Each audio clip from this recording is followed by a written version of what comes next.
今個主日嘅福音，大家覺得有冇啲似曾相識呢？唔知大家記唔記得喺救主慈悲主日嗰陣聽過一段差唔多嘅福音呢？記唔記得都唔緊要，因為今日我哋又有機會聽返。如果你仲記得嘅話，就當溫故知新啦。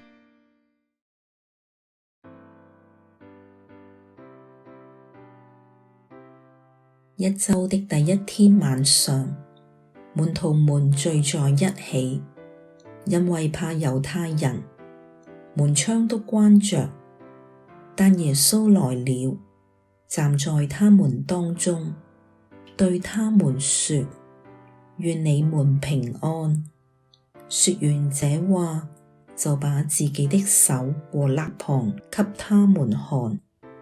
門徒看着主，都滿心歡喜。耶穌又對他們說：願你們平安。正如父派遣了我也派遣你們。說完這話，便向他們吹了一口氣，說：你們領受聖神吧。你們赦免誰的罪，誰的罪就得赦免；你們不赦免誰的罪，誰的罪就不得赦免。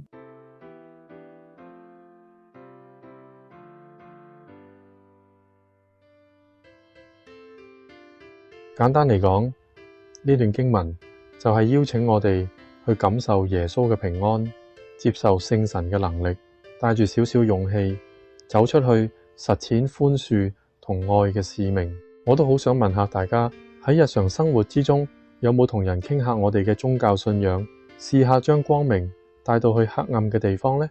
以前冇唔緊要，最緊要係由而家開始你會去做。